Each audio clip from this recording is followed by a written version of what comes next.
Hey y'all, I want to talk about something that's both simple and incredibly hard. Daily improvement. Not in the sense of hustling yourself into exhaustion, but in the sense of becoming more of who you are meant to be. See, real growth isn't about grand gestures. It's about the small, consistent choices we make every single day. So today I want to share 5 things you must improve daily. 5 things that if you work on them even just a little bit each day will transform your life. We can't grow if we don't understand where we are, and self-awareness, it's like emotional GPS. If we don't know where we're starting, we can't figure out where we're going. But here's the thing. Most of us go through our days on autopilot. We wake up, check our phones before our feet even touch the floor, go through our routines, react to whatever the day throws at us, and then collapse into bed at night. Exhausted, but not really sure if we were present for any of it. We rarely take the time to stop and ask ourselves, what am I feeling right now? Why did I react that way? And what's driving me today?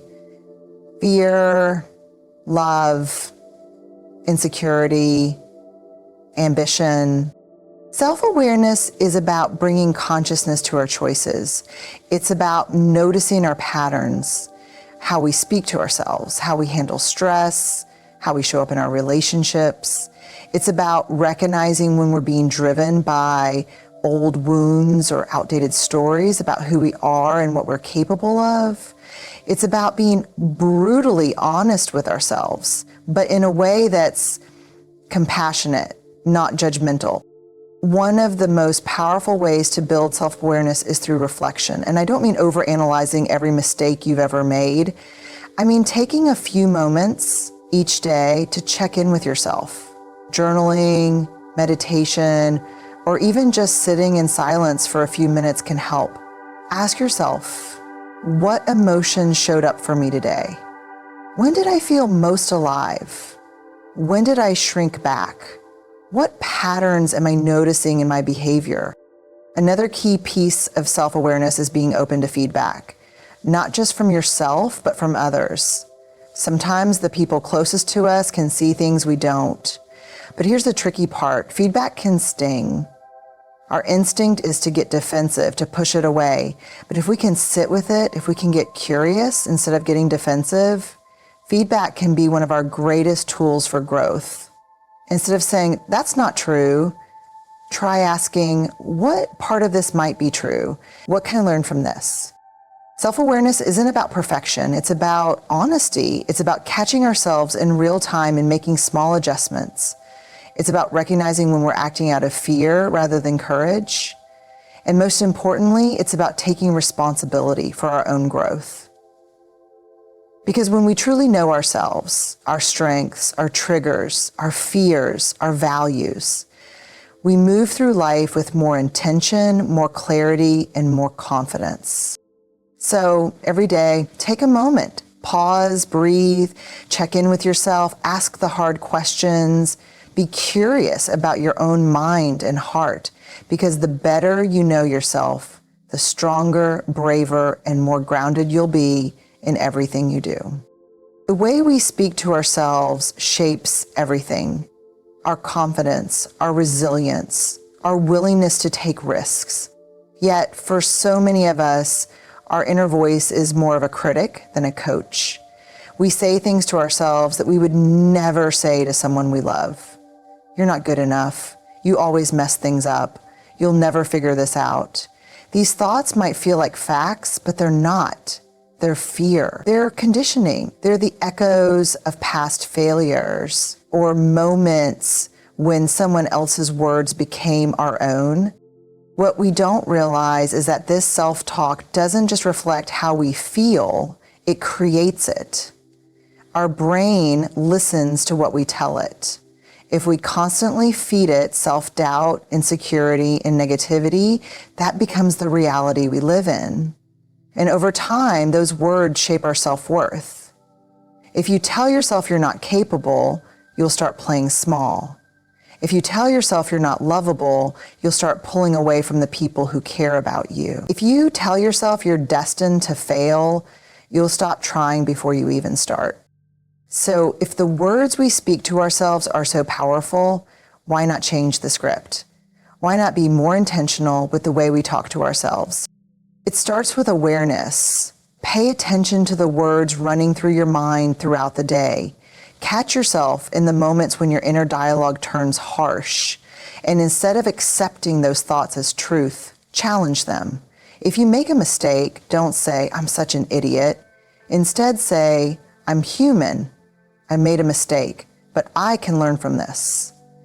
If you're struggling with something new, don't say, I'll never get this. Say, I'm learning. This is hard, but I can figure it out. If you're feeling stuck, don't say, I'm a failure. Say, I am growing. This moment does not define me. Now, this doesn't mean you ignore your flaws or pretend everything is fine when it's not. Self-compassion isn't about avoiding the truth. It's about meeting yourself with kindness, even in the hard moments. It's about speaking to yourself like you would speak to a friend. If your best friend came to you feeling defeated, would you say, you're worthless, you should just give up? No, you'd say, I see you. This is tough, but you are stronger than you think. You've overcome hard things before, and you'll get through this too. So why not offer yourself the same kindness? Why not replace the inner critic with an inner coach? This isn't an overnight shift. It's a daily practice. Every time you catch yourself slipping into self-doubt, take a deep breath and reframe the thought. Every time you feel shame creeping in, remind yourself that struggle is part of growth. And every time you accomplish something, no matter how small, acknowledge it. Celebrate yourself, because the words you choose today will shape the person you become tomorrow. And here's the truth. You are already enough. You are already worthy, not because of what you achieve, but simply because you exist. The way you speak to yourself should reflect that truth. So start today. Speak to yourself with kindness, with grace, and with the belief that you are capable of incredible things, because you are. At the end of the day, the quality of our lives is determined by the quality of our relationships. We are wired for connection. It's in our biology, in our hearts, in our deepest longing to belong. And yet so often we move through our days caught up in busyness, treating relationships like they will always be there, as if connection is something we can put off until later. But the truth is, strong relationships don't just happen. They require effort, attention, and most of all, a willingness to show up fully, vulnerably, and consistently. One of the most important things we can do to strengthen our relationships is to be present. We live in a world full of distractions, where our attention is constantly pulled in 100 different directions. It's easy to be physically in a room with someone, but mentally somewhere else. Scrolling through our phones, thinking about our to-do lists, or simply going through the motions of conversation without really engaging. But real connection happens when we are fully there, when we put down our devices, look someone in the eye, and truly listen, not just to respond, but to understand. Listening is one of the most powerful ways to show love. When someone shares their thoughts, their dreams, their struggles, they are offering us a piece of themselves. And when we respond with our full presence, when we listen without judgment, without interrupting, without immediately trying to fix or offer advice, we create a space where trust can grow. People don't always need solutions. Sometimes they just need to be seen and heard. Another way to strengthen relationships is through small, consistent acts of kindness. Love isn't built on grand gestures. It's built on the little things we do every day. It's the check-in text that says, I'm thinking about you. It's the unexpected note left on the kitchen counter. It's remembering the details. Their favorite coffee order, the name of their childhood pet, the story they told you last week. It's showing up when it matters, not just when it's convenient. And then there's vulnerability, the glue that holds real relationships together. We tend to think that strength means never needing anyone, that independence is about handling everything on our own. But true strength is found in the willingness to be open, to let people in, to say, I'm struggling, I need help, I don't have all the answers. When we allow ourselves to be seen in our rawest, most unguarded moments, we give others permission to do the same. And that's where real intimacy is built, not in perfection, but in authenticity. But relationships aren't just about how we connect with others, they're also about how we repair when things go wrong, because let's be honest, no relationship is perfect. We all make mistakes. We say things we don't mean. We let each other down.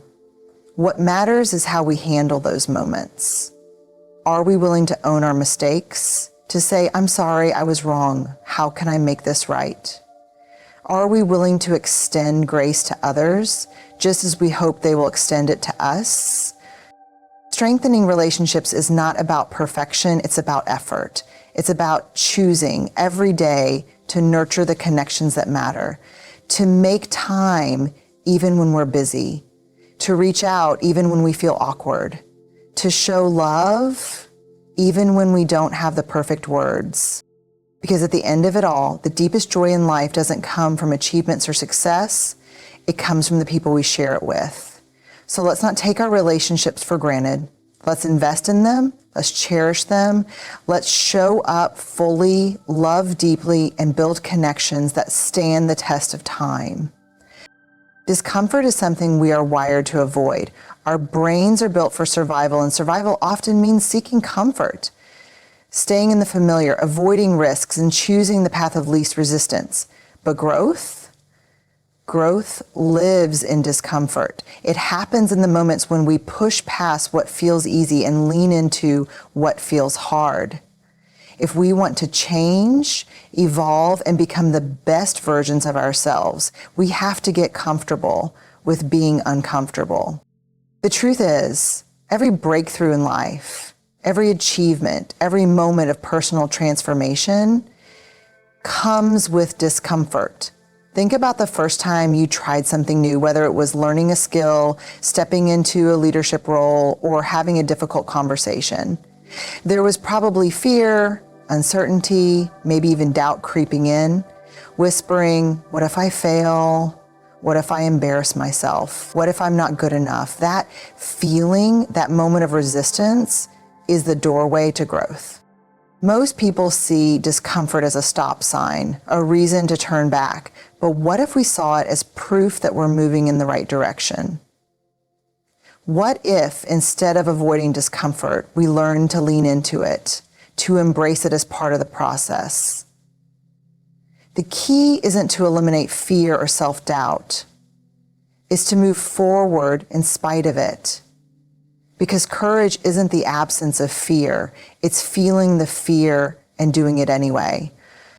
One of the biggest areas where we need to embrace discomfort is failure. We live in a culture that glorifies success and hides struggle, where we only see the highlight reels of other people's lives. But no one succeeds without failing. No one becomes great without stumbling along the way. Every expert was once a beginner. Every strong, confident person you admire has battled self-doubt. The difference between those who grow and those who stay stuck isn't talent or luck. It's the willingness to keep going, to keep showing up, even when it's uncomfortable. Discomfort also shows up in the form of difficult conversations, the ones we avoid because they feel messy, vulnerable, and uncertain. But avoiding discomfort doesn't make things better. It just prolongs the pain. Whether it's setting a boundary, addressing a conflict, or asking for what we need, the hard conversations are the ones that lead to real connection and real change.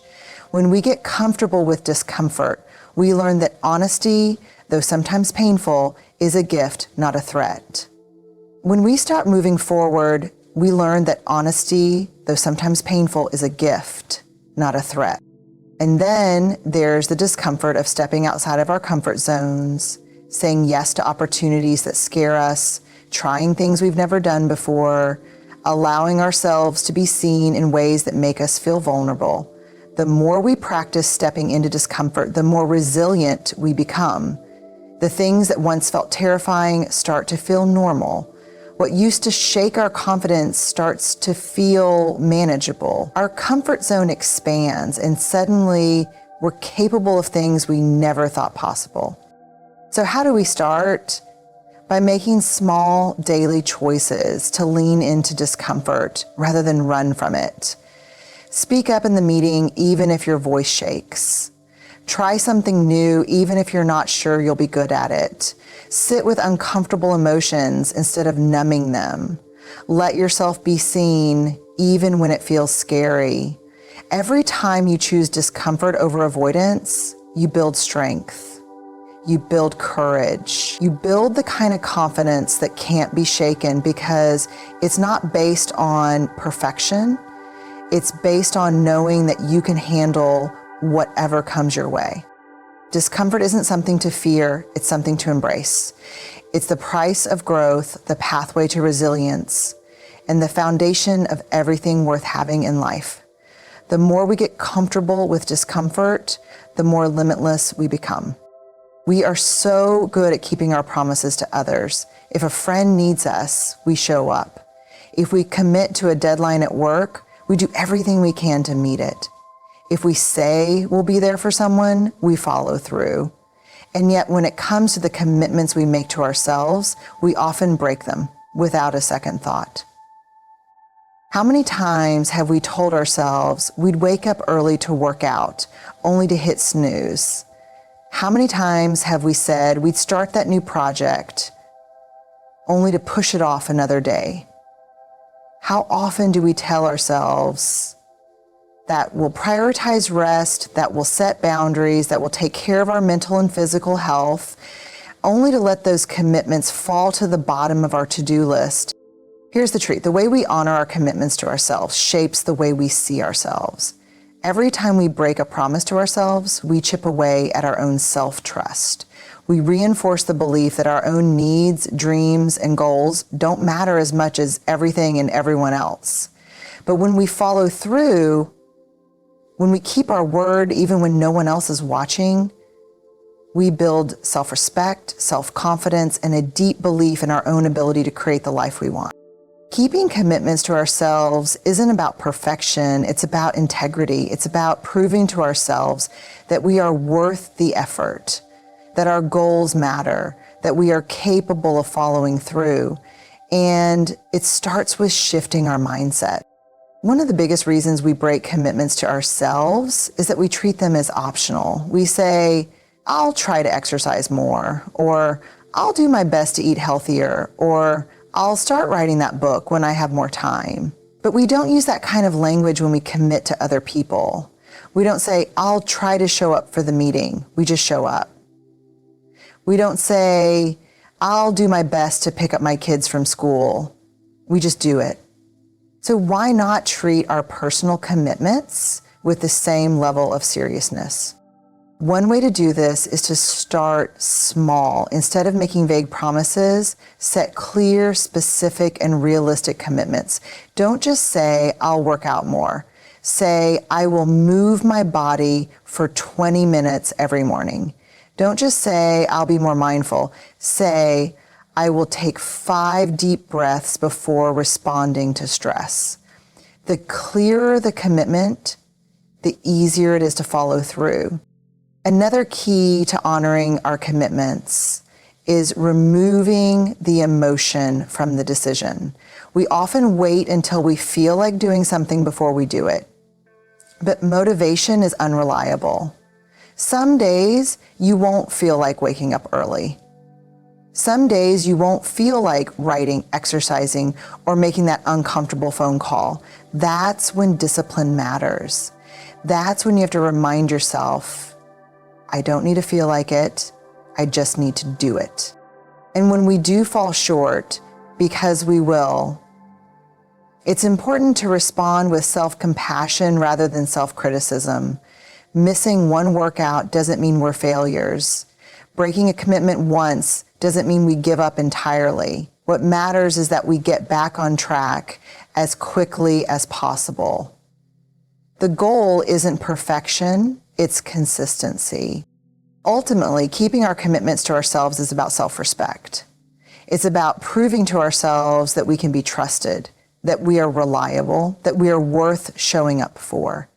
The more we follow through, the stronger our belief in ourselves becomes.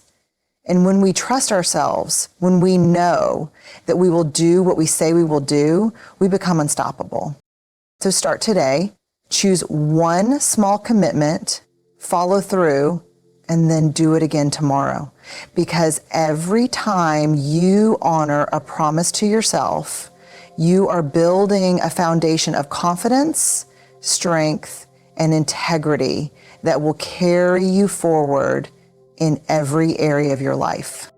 Here's the thing, big transformations don't come from one-time efforts. They come from small, intentional choices made every single day.